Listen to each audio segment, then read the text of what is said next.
बिस्मिल्लाहिर्रहमानिर्रहीम। अस्सलाम वालेकुम। आज की इस वीडियो में हम सीखेंगे ग्रुप ऑफ परमुटेशंस के बारे में। परमुटेशंस क्या होते हैं और ग्रुप ऑफ परमुटेशन कैसे कंस्ट्रक्ट करते हैं। और एक फेमस एग्जांपल है formation of group of permutation of the set of order 3। Order 3 के सेट के ऊपर हम परमुटेशंस का ग्रुप कैसे कंस्ट्रक्ट करते हैं, तो इस एग्जांपल के बारे में हम यहाँ पे स्टडी करेंगे।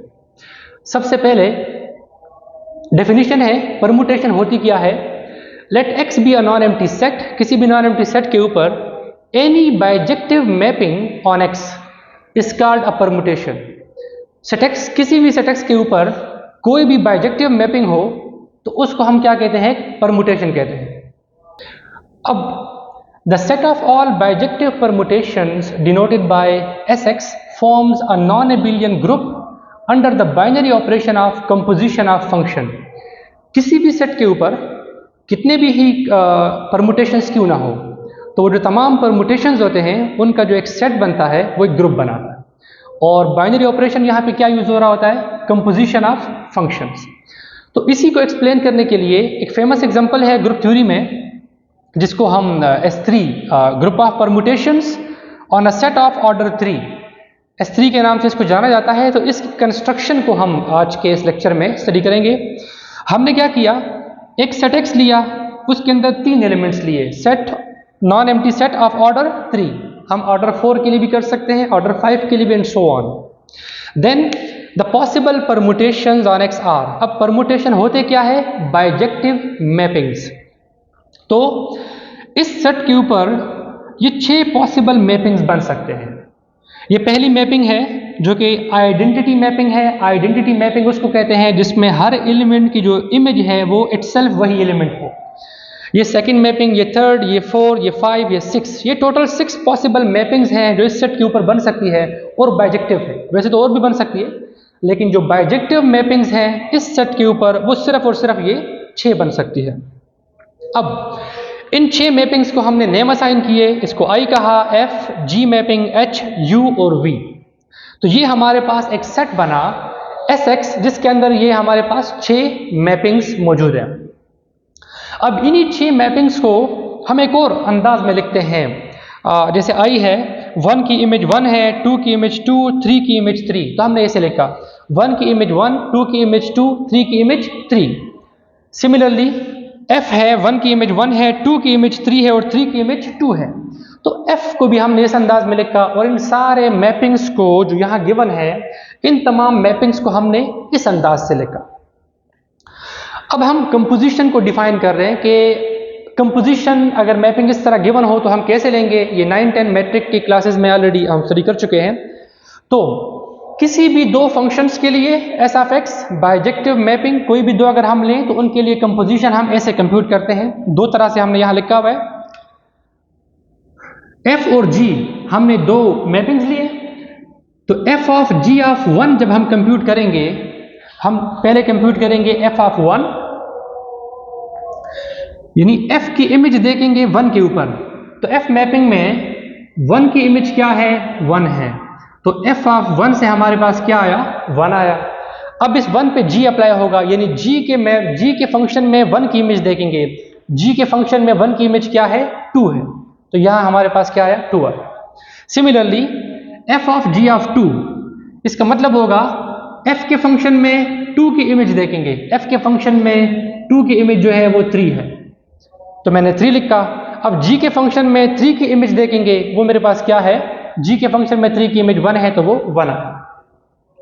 Similarly f of g of 3 compute किया, तो मेरे पास f ऑफ g ऑफ 1, जो f ऑफ g का जो फंक्शन बनेगा, मैं लिखता हूं f ऑफ g, डोमेन के एलिमेंट्स वही 3। जब f ऑफ g ऑफ 1 किया था, 1 की इमेज क्या आई थी, 2, तो मैंने 2 लिखा। f ऑफ g ऑफ 2 की इमेज क्या आई थी, 1, तो मैंने 1 लिखा। और f ऑफ g ऑफ 3 की इमेज क्या आई थी, 3, तो मैंने 3 लिखा। और जब मैंने गौर किया तो ये जो मेरे पास मैपिंग बनी, ये H मैपिंग बनी। ये वाली मैपिंग ऑलरेडी हमारे पास है, तो इसको हमने H कहा। सिमिलरली ये कंपोजिशन हम ऐसे भी कर सकते हैं कि f ऑफ g हम कंप्यूट करें, पहले f फंक्शन लिखें, फिर g फंक्शन लिखें, और दोनों में डोमेन के एलिमेंट्स हमारे सेम ही है, 1 2 3 वो लिख दिए। अब यहाँ 1 की इमेज क्या है, 1। अब इस 1 की इमेज को यहाँ देखना है क्या है, 2, तो यहाँ मेरे पास 2 आया। सिमिलरली 2 की इमेज यहाँ 3 है, तो इस 3 की इमेज हमने यहाँ देखनी है क्या है, 1, तो 2 के नीचे 1 आया। अब 3 मैंने लिख दिया, 3 की इमेज 2 है। अब इस 2 की इमेज यहाँ देखना है 3 है, तो यहाँ मेरे पास क्या आया, 3 आया। तो यूं हमने जैसे यहाँ कंप्यूट किया या यहाँ किया, बात सेम ही है। कंपोजिशन के छोटे से 2 टेक्निक्स थे डेफिनेशन के मुताबिक। अब हम कुछ एग्जम्पशन कर रहे हैं। हम आई फंक्शन को 1 कह रहे हैं, जो आइडेंटिटी मैपिंग थी उसको हमने 1 कहा, जी फंक्शन को ए कहा, एच फंक्शन को बी कहा, इसको ए कहा और इसको क्या कहा, बी कहा, अपनी आसानी के लिए। और कंपोजिशन को हम फ्रॉम नाउ ऑनवर्ड डॉट से रिप्रेजेंट कर रहे हैं। तो अब हम कुछ इंपॉर्टेंट कंस्ट्रक्शन यहाँ पे करेंगे। Using the definition of composition हम ये कह रहे हैं कि जो 1 की कंपोजिशन 1 से करेंगे तो 1 ही आएगा। आइडेंटिटी फंक्शन की ये खासियत है, ये वाला इसकी ये खासियत है, इसकी कंपोजिशन हम किसी भी फंक्शन के साथ लेंगे तो रिजल्ट में वही दूसरा फंक्शन आएगा, इसीलिए इसको आइडेंटिटी मैपिंग कहते हैं। तो 1 की कंपोजिशन 1 से 1 ही आएगा, 1 की कंपोजिशन ए से या ए की कंपोजिशन 1 से ए ही आएगा। Similarly 1 into B, B into 1 से बी ही आएगा। इसको आप लोग इसी डेफिनेशन के जरिए से चेक कर सकते हैं। अब इसके बाद हम देख रहे हैं कि इसको हमने ए कहा हुआ है जी को। अब हम a square, a cube, a 4, a 5, a raise to the power 6 ये इसकी वैल्यूज मालूम करेंगे। तो पहले हम ए स्क्वायर निकाल रहे हैं। ए स्क्वायर का मतलब ए कंपोजिशन ए, ये ए की जगह पे जी फंक्शन यूज हो रहा होगा। तो हमने जी फंक्शन को 1 बार लिखा, 2 बार लिखा, इनको कंपोजिट मालूम कर रहे हैं। अब पहले 1 है तो मैंने 1 लिखा, अब 1 की इमेज निकाल ली है। 1 की इमेज यहाँ पे क्या है, 2। अब इस 2 की इमेज यहाँ पे क्या है, 3, तो मेरे पास यहाँ क्या आया, 3 आया। ये 2 नेक्स्ट लिख दिया, 2 की इमेज यहाँ पे 3 है, अब इस 3 की इमेज यहाँ पे देखनी है 1 है, तो ये 1 मेरे पास आया। सिमिलरली 3 की इमेज 1 है, अब इस 1 की इमेज यहाँ पे 2 है, तो ये 2 मेरे पास आया। और मैंने देखा कि ये जो रिजल्टेंट फंक्शन आया ये मेरे पास u फंक्शन आया, जो ऑलरेडी यहाँ पे क्या है, गिवन है u फंक्शन। अब इसके बाद ए क्यूब मालूम करें तो वो बराबर होता है ए स्क्वायर इंटू ए। तो ए स्क्वायर लिखा, ए लिखा, अब इनका कंपोजिशन निकाल रहे हैं। अगेन सिमिलर मेथड से इनका कंपोजिशन निकाला तो मेरे पास क्या बना, आइडेंटिटी कंपोजिशन बना 1, ओरिजिनल कंपोजिशन आइडेंटिटी आया। ए क्यूब से मेरे पास 1 आया। अब अगर ए 4 मालूम करूंगा, ए क्यूब इंटू ए आएगा, ए क्यूब 1 के बराबर है, ए एज इट इज 1 इंटू ए से ए आएगा। ए 5 निकालूंगा, ए क्यूब इंटू ए स्क्वायर के बराबर है, ए क्यूब 1 है, ए स्क्वायर आया। ए 6 से दोबारा ए क्यूब इंटू ए क्यूब वो 1 आया। मतलब ये हुआ कि ए की पावर को अगर हम बढ़ाएंगे, कोई भी पॉजिटिव इंटीजर लेंगे तो रिजल्ट या तो 1 आएगा या ए आएगा या ए स्क्वायर आएगा। 3 पॉसिबिलिटीज है। जबकि ए क्यूब जो है वो किसके बराबर है, 1 के बराबर है। अब हम बी के लिए यही सिलसिला करते हैं। हमने h को b कहा हुआ है तो b स्क्वायर निकालते हैं। b स्क्वायर के लिए b कंपोजिशन b निकालेंगे। सेम प्रोसेस को फॉलो किया, कंपोजिट निकाला, मेरे पास आइडेंटिटी मैपिंग आया। b क्यूब किया, b स्क्वायर इंटू b से, b स्क्वायर 1 है, 1 इंटू b से दोबारा b आया। b4, b square into b square 1 into 1 से फिर 1 आया। मतलब ये हुआ कि b की पावर हम कोई भी पॉजिटिव इंटीजर लें, रिजल्ट या तो 1 आएगा या क्या आएगा, b आएगा। और b स्क्वायर किसके बराबर है, 1 के बराबर है। अब हम कुछ और इसके फर्दर स्टेप्स देखते हैं। सो हमने ये देखा कि a square, a cube, a 4, a raise to the power n से जो भी वैल्यूज आती है वो 1 ए और ए स्क्वायर में से ही बनती है। फिर हमने b की वेरिएशन देखी। अब हम देख रहे हैं what if we take the composition of A and B. तो हम ए और बी का कंपोजिशन ले रहे हैं। एक्चुअल में ए क्या है, एक्चुअल में ए जी फंक्शन है, और एक्चुअल में बी क्या है, बी एक्चुअल में एच फंक्शन है। तो हमने स्टार्ट में एज्यूम किया था। सो ए और बी का कंपोजिशन ले रहे हैं। कंपोजिशन सिमिलर वे जैसे मैं ऑलरेडी एक्सप्लेन कर चुका हूं। तो ए और बी का कंपोजिशन लेने से मेरे पास ये मैपिंग बनी, और ये मैपिंग मेरे पास एक्चुअल में क्या है, एफ मैपिंग है। सो ए और बी के प्रोडक्ट से क्या बन रहा है, एफ बन रहा है। अब हम ए स्क्वायर और बी के कंपोजिट ले रहे हैं। कंपोजिशन को मैं यहाँ प्रोडक्ट से डिनोट कर रहा हूँ। तो ए स्क्वायर बी से मेरे पास ये मैपिंग बन रही है, और ये मैपिंग जो है एक्चुअल में मेरे पास ये क्या है, वी मैपिंग है, इसका नाम वी है। फिर हम बी ए मालूम कर रहे हैं, चेक कर रहे हैं कि ए बी और B A commutative law hold कर रहे हैं या नहीं कर रहा। तो हम बी ए चेक कर रहे हैं। जब मैंने बी को पहले रखा, ए को बाद में रखा, तो मेरे पास दोबारा क्या बना, वी बना। एक बात यहाँ से साबित हो रही है कि ए इंटू बी से एफ बन रहा है, और बी इंटू ए से वी मैपिंग बन रही है, यानी दोनों के कंपोजिट से ए बी और बी ए से रिजल्ट सेम नहीं आ रहा, जो शो कर रहा है कि कंपोजिशन ऑफ फंक्शन जो है वो कम्यूटेटिव नहीं है, एबिलियन वाली प्रॉपर्टी यहाँ पे होल्ड नहीं हो रही। सो इसके बाद एक और टर्म है ए बी। ए बी का स्क्वायर होल स्क्वायर लेंगे तो वो बराबर है A B into A B. अब हम associative law, composition of function में एसोसिएटिव लॉ होल्ड करता है, तो हम यहाँ पे एसोसिएटिव लॉ यूज कर रहे हैं इन तीन एलिमेंट्स के ऊपर। तो ये मैं लिख रहा हूँ ए और बी ए लिख देता हूँ इंटू बी। अब बी ए मेरे पास किसके बराबर है, ऑलरेडी कंप्यूट कर चुके हैं कि बी ए जो है वो ए स्क्वायर बी के बराबर है, तो बी ए की जगह हमने ए स्क्वायर बी लिखा।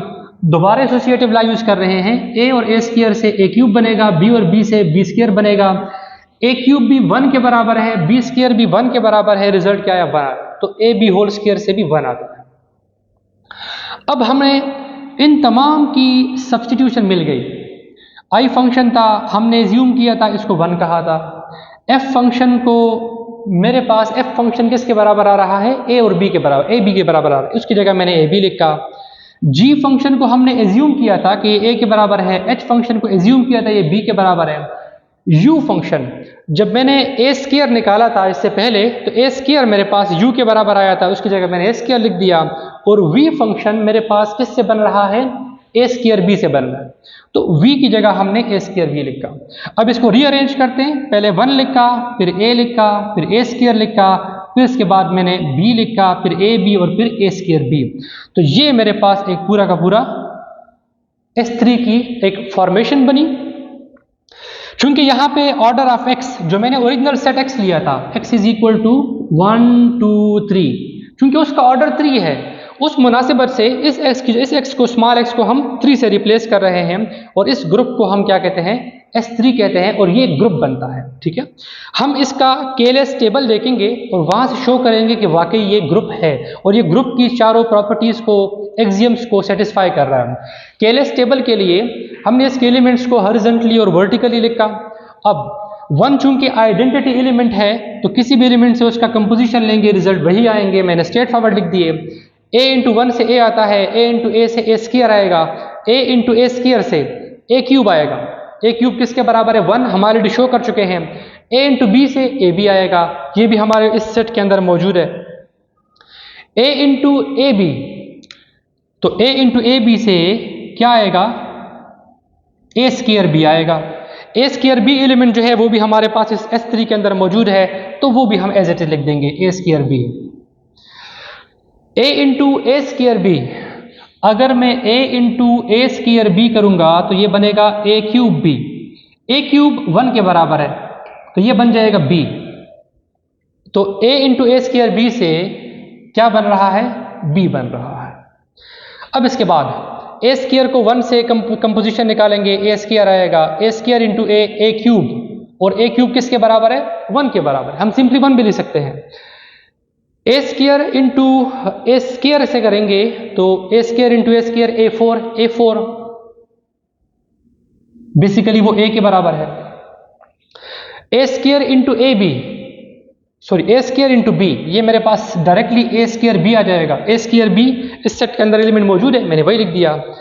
फिर a square into A B, a cube b बन जाएगा, और ए क्यूब बी को हम ऑलरेडी क्या लिख चुके हैं, बी लिख चुके हैं, तो यहाँ पे बी आ जाएगा। A square into a square B compute करते हैं, a square into a square B, ये बराबर है ए 4 बी, ए 4 बराबर है ए, और ये बी, ये आ जाएगा ए बी। तो ये मेरे पास आ जाएगा ए बी जो एलिमेंट है वो इस सेट के अंदर मौजूद है, तो वो भी मैं लिख सकता हूं। अब इसके बाद बी मल्टीप्लाई होगा, बी इंटू 1 से आएगा तो बी आएगा, बी इंटू ए से आएगा बी ए आएगा, बी ए। तो क्या बी ए मेरे पास यहां मौजूद है, नहीं, लेकिन हमने यहां बी ए कंप्यूट किया था, वो किसके बराबर है, ए स्क्वायर बी के बराबर है, तो बी ए की जगह मैं ए स्क्वायर बी लिख सकता हूं। फिर बी मल्टीप्लाई होगा ए स्क्वायर के साथ, बी ए स्क्वायर, बी ए स्क्वायर, तो बी ए स्क्वायर की कंपोजिशन क्या बनेगी, ये हम यहां से देखते हैं। हमने ए स्क्वायर बी तो पढ़ा था, तो अगर मैं बी ए स्क्वायर निकालूं, बी ए स्क्वायर, बी को पहले एक और बाद में, ये बी मैं पहले लिख रहा हूं 1 2 3 और 2 1 3, और ए स्क्वायर ये 1 2 3 3 1 2। जब इनका कंपोजिट निकालेंगे 1 2 3 1 की इमेज 2 है और 2 की इमेज 1 है, फिर 2 की इमेज 1 और इस 1 की इमेज 3 है, और फिर 3 की इमेज 3, 3 की इमेज 2 है। ये 1 3 2 बना, 1 3 2। ये मेरे पास बन रहा है F, और F मैपिंग किसके बराबर है? AB के बराबर है। ये जो मेरे पास मैपिंग बनी, ये F मैपिंग बनी, और F मैपिंग हमारे पास किसके बराबर है? AB के बराबर है। तो BA² की जगह हम AB लिख सकते हैं। तो मैं इस BA², B into A² BA² की जगह मैं AB लिख रहा हूं। Similarly B into AB, B into AB is equal to B अपनी जगह, AB किसके बराबर है? AB BA² के भी बराबर है, इसकी जगह हम लिखते हैं BA²। तो ये बन जाएगा B into B, B² A², B² 1 के बराबर है, into A² which is equal to A²। इससे मेरे पास आ जाएगा A²। इसके बाद B इंटू सॉरी ये B इंटू B तो B² बनेगा, और B² 1 के बराबर है, और B into AB, B into AB से मेरे पास क्या बन रहा है? A² बन रहा है। इसके बाद अगला है B इंटू A² B, ये कंप्यूट करेंगे तो B into A² B, B into A² B किसके बराबर है? BA के बराबर है। B into B, B² into A आ जाएगा, B² 1 है तो ये ऑटोमेटिकली क्या आ जाएगा? A आ जाएगा। ये मेरे पास आया A। इसके बाद AB है, AB इंटू 1 AB आया, AB इंटू A, जब ये कंप्यूट करेंगे AB इंटू A, तो AB की जगह हम BA² लिख सकते हैं, BA² इंटू A, तो ये मेरे पास बन जाएगा BA³ जो कि बन जाएगा B, तो यह मेरे पास आ जाएगा B। और सिमिलरली आप ये सारे इस तरह से कंप्यूट करेंगे तो जो रिमेनिंग है वो मैं डायरेक्टली लिख रहा हूं।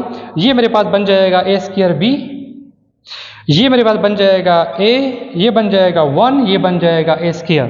सिमिलरली A² B को भी सबसे मल्टीप्लाई करेंगे तो ये बन जाएगा A² B, ये बन जाएगा AB, ये बन जाएगा B मेरे पास, ये बन जाएगा A², ये A और ये 1। तो ये सारी कैलकुलेशन से हमारे पास इसका क्या बन रहा है? केएलएस टेबल बन रहा है। तो केएलएस टेबल से दो बातें शो हो रही है, बल्कि ये ग्रुप प्रूफ ही हमने केएलएस टेबल से करना है।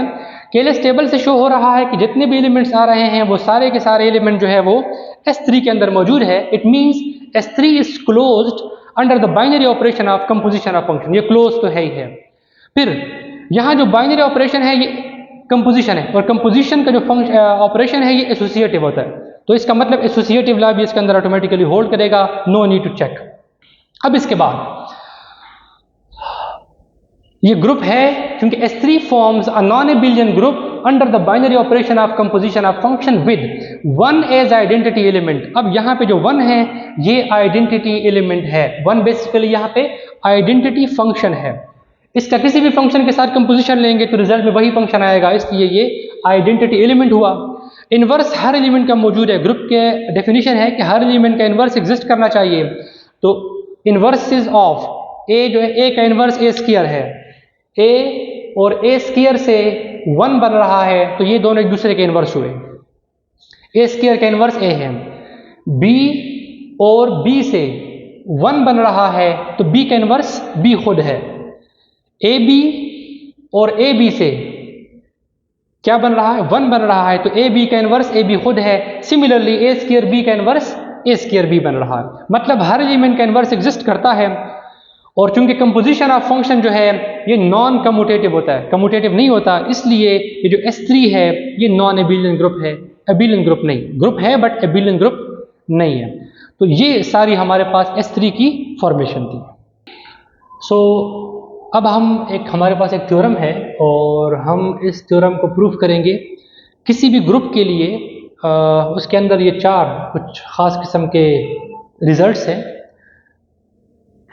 थ्योरम की स्टेटमेंट है कि for any group G under the binary operation star identity element in G is unique. Identity element अगर है तो वो सिर्फ एक ही होगा, यूनिक। सिमिलरली ग्रुप के किसी भी एलिमेंट का जो इन्वर्स होगा, अगर एग्जिस्ट तो करेगा ऑलवेज, तो वो यूनिक होगा। तो ग्रुप में जो आइडेंटिटी एलिमेंट होगा वो हमेशा एक ही होगा, और हर एलिमेंट का जो इन्वर्स होगा वो एक ही होगा, यूनिक होगा। अगर ए का इन्वर्स बी है तो फिर ए का इन्वर्स और कोई एलिमेंट नहीं हो सकता, सिर्फ और सिर्फ बी ही होगा। यूनिक का मतलब यही है। Similarly for all A b belonging to G, ये रेसिप्रोकल प्रॉपर्टी है इन्वर्स की, कि for A b whole inverse बराबर है b inverse star a inverse. और similarly for all a belonging to G, a inverse whole inverse a के बराबर है। तो ये 4 रिजल्ट्स हमने प्रूफ करने हैं किसी भी ग्रुप के लिए। सबसे पहले हम पहले रिजल्ट की तरफ आते हैं।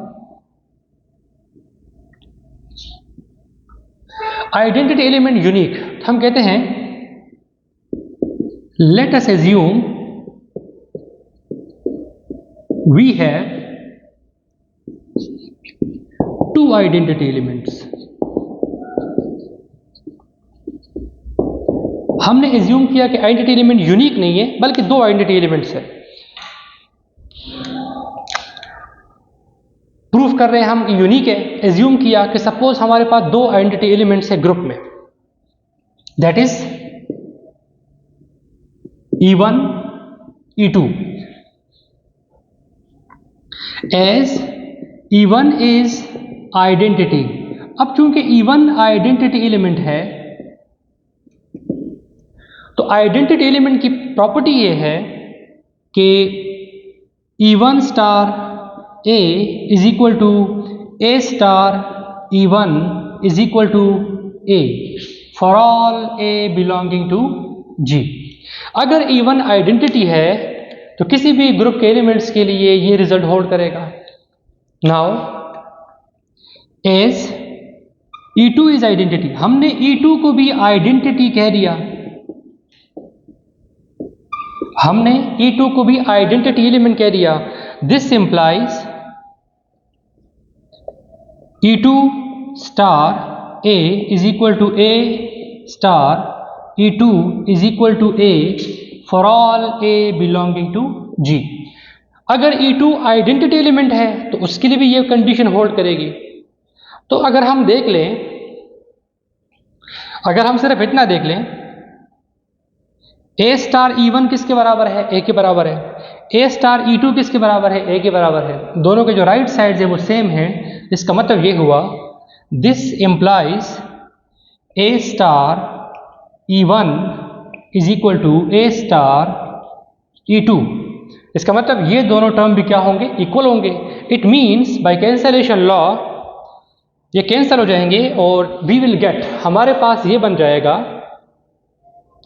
E1 is equal to E2। यही हमने शो करना था। हमने ज्यूम किया सपोज हमारे पास 2 आइडेंटिटी एलिमेंट्स है ग्रुप में, हमने 2 लिए, लेकिन उससे हमारे पास ये रिजल्ट बना कि दोनों क्या है? इक्वल है, जो शो कर रहा है कि आइडेंटिटी एलिमेंट जो है वो यूनिक है। This implies identity element is unique. Okay, now हमने प्रूफ करना है कि किसी भी एलिमेंट का जो इन्वर्स होगा वो क्या होगा? यूनिक होगा। सो हम एज्यूम करते हैं let B and C be 2 inverses of an element A।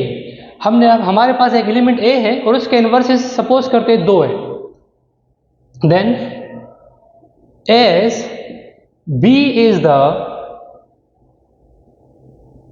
inverse of A, अगर B A का इनवर्स है it means A star B is equal to B star A is equal to identity.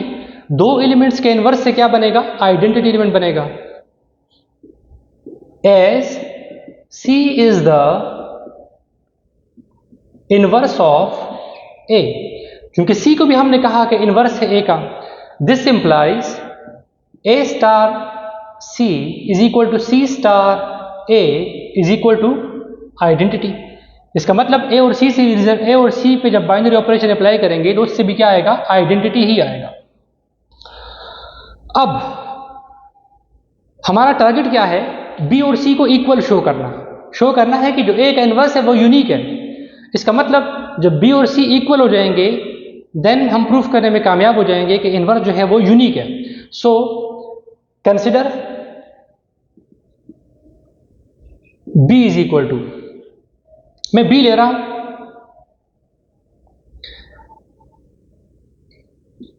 B star E, identity element B के साथ operate करके result B ही आएगा, तो मैंने B को इस तरह से लिखा। अब बी स्टार ई की जगह मैं लिख रहा हूं, ई किसके बराबर है, ई इसके भी बराबर है, इसके भी बराबर है, ई इन दो के बराबर है, इन दो के भी बराबर है। मैं ई की जगह लिखता हूं ए स्टार सी, ये वाली मैंने ई की जगह रिप्लेस कर दी। अब एसोसिएटिव लॉ अगर लगाएं, B star A star C is equal to, अब बी स्टार ए किसके बराबर है, बी स्टार ए बराबर है ई के, तो इसकी जगह मैं ई लिख सकता हूं e star c which is equal to c. It means b is equal to क्या बना, सी बना। This implies inverse is unique, inverse जो है वो यूनिक होता है। अब नंबर थर्ड है, अब जो हमारे पास है नंबर थर्ड है कि टू शो,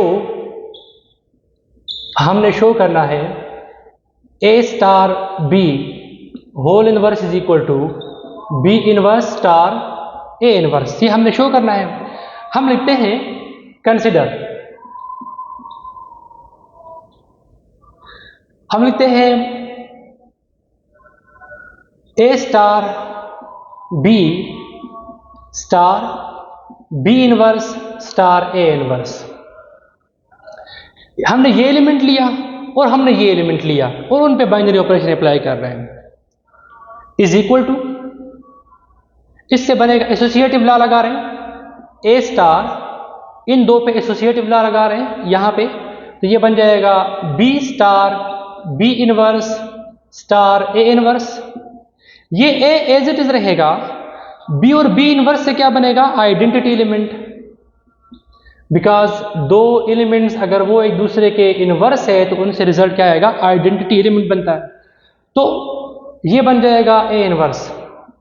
आइडेंटिटी किसी भी एलिमेंट से ऑपरेट हो रिजल्ट वही एलिमेंट आएगा, ये ए बन जाएगा स्टार ए इनवर्स, और ए इनवर्स से क्या बनेगा, दोबारा आइडेंटिटी एलिमेंट बन जाएगा। सिमिलरली अब हम कंसिडर करते हैं B inverse star A inverse star A star B is equal to, अब इसको पहले और इसको बाद में लिखा, ये बनेगा B inverse star A inverse star A star B. Associative law लगाया अगेन यहां पे, ये बनेगा बी इनवर्स स्टार, ये आइडेंटिटी स्टार, ये बी इनवर्स स्टार, इन दोनों से क्या आएगा, बी बन जाएगा, और इन दोनों से क्या आ जाएगा, दोबारा आइडेंटिटी बन जाएगा। मतलब ये हुआ कि इन दो से बन रहा है आइडेंटिटी और इन दो से बन रहा है आइडेंटिटी, और जब दो एलिमेंट्स पे बाइनरी ऑपरेशन अप्लाई करें और रिजल्ट आइडेंटिटी आए तो इसका मतलब ये इसका इन्वर्स हुआ और ये इसका इन्वर्स हुआ। तो इस यहां से भी इन दो से भी ई आ रहा है, इस तरह से भी ई बन रहा है। इसका मतलब ये हुआ कि इसका इन्वर्स ये एलिमेंट है और इसका इन्वर्स ये एलिमेंट है। तो इसको मैथमेटिकली हम कैसे लिखेंगे, हम कहते हैं कि जो ए स्टार बी का इन्वर्स है, इस एलिमेंट का जो इन्वर्स है वो ये एलिमेंट है, is equal to B inverse star A inverse. तो अब ये जो आखिरी फोर्थ नंबर है, ये जो फोर्थ नंबर है इसी पैटर्न पे जिस तरह थर्ड हमने किया, तो ये आप लोग खुद कर लें। हमने ग्रुप की डेफिनेशन पढ़ी, फिर हमने ग्रुप्स के एग्जांपल पढ़े, फिर ग्रुप के ऊपर जो है कुछ फेमस ग्रुप्स के एग्जांपल्स हमने पढ़े, कुछ ग्रुप्स हमने कंस्ट्रक्ट किए, एबिलियन नॉन एबिलियन, और ग्रुप के हवाले से कुछ थ्योरम भी हमने पढ़ लिए इससे पहले। और अब जो है वो सब ग्रुप का कंसेप्ट है। सब ग्रुप होता क्या है? इन सिंपल वर्ड, किसी ग्रुप का सबसेट, किसी ग्रुप का अगर कोई सबसेट हो और वो खुद भी ग्रुप बन जाए तो उसको कहते हैं सब ग्रुप। इन जनरल तो यही है। इसकी फॉर्मल डेफिनेशन है कि let G be a group, G कोई भी ग्रुप है, and H be the subset of G, H उसका सबसेट है, such that it is non empty, और वो नॉन एम्प्टी है। Then H is said to be the subgroup of G. H को हम G का सब ग्रुप कहेंगे. Written as, इसको हम सिंबॉलिकली ऐसे लिखते हैं, H is said to be the subgroup of G if and only if H itself is a group under the induced binary operation of G. कि अगर H भी क्या बन जाए, ग्रुप बन जाए under the induced binary operation. Induce का मतलब उन्हीं बाइनरी ऑपरेशन के रिस्पेक्ट से जो G के है. अगर G में एडिशन तो H एडिशन के रिस्पेक्ट से ही सब ग्रुप बन जाए, ग्रुप बन जाए. अगर यहाँ मल्टीप्लिकेशन तो यहाँ मल्टीप्लिकेशन, यहाँ स्टार तो यहाँ star, and so on. So G हमारे पास कोई ग्रुप, H उसका नॉन एम्प्टी सबसेट, H को हम सब ग्रुप कहेंगे अगर वो भी क्या बन जाए, ग्रुप बन जाए G के बाइनरी ऑपरेशन के रिस्पेक्ट से. एग्जांपल्स है, the set of even numbers, ये सबसेट होता है सेट ऑफ इंटीजर्स का. सेट ऑफ इंटीजर जो है ये सबसेट होता है सेट ऑफ रैशनल्स का. सेट ऑफ रैशनल जो है ये सबसेट होता है सेट ऑफ रियल का. और जो सेट ऑफ रियल है ये सबसेट होता है सेट ऑफ कॉम्प्लेक्स नंबर्स का. ये सारे सबसेट्स हैं और ये सारे अंडर एडिशन ग्रुप्स भी हैं. इसका मतलब ये इसका सब ग्रुप हुआ, ये इसका सब ग्रुप हुआ, ये इसका सब ग्रुप हुआ और ये इसका सब ग्रुप हुआ.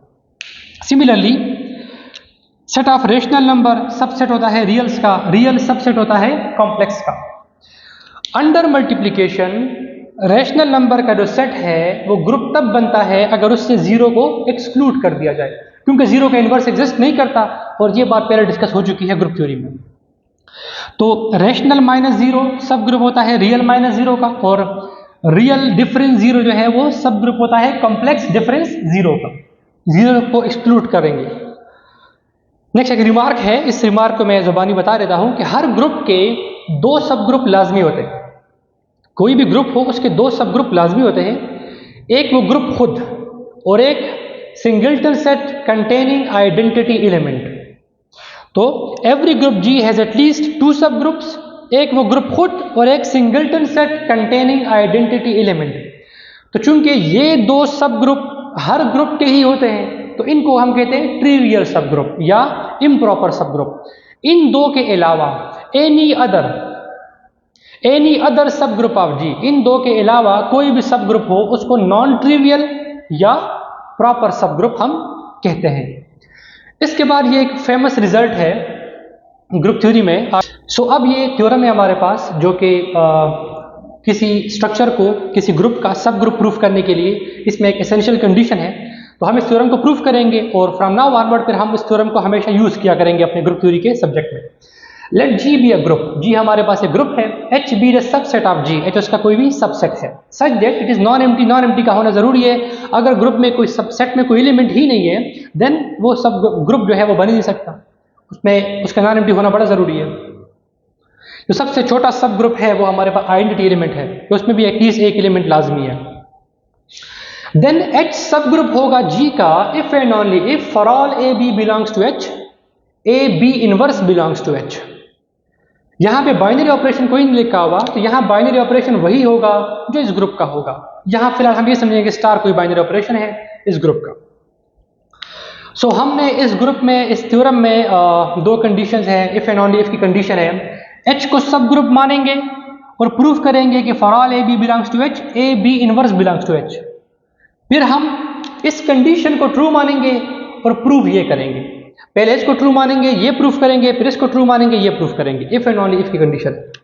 सो पहले हम इसको ट्रू मानते हैं और ये सेकंड वाला प्रूफ करते हैं जो कि ज्यादा इजी है. Let G be a group and, ये ग्रुप में लिख रहा हूं, and H be the subgroup of G. To prove for all A B belongs to H, ये प्रूफ करना है. To prove for all A B belongs to H, A B inverse belongs to H. हम कहते हैं let A B belongs to H. हमने दो elements ले लिए and let A B belongs to H, ये हमने एज्यूम किया. And H subgroup of G, ये हमारा हाइपोथेसिस है, ये हमने एज्यूम किया. अब अगर H सब ग्रुप है G का इट मींस H ग्रुप है, और अगर H ग्रुप है तो इसका मतलब उसके अंदर एलिमेंट्स के इन्वर्सेस एग्जिस्ट करते हैं.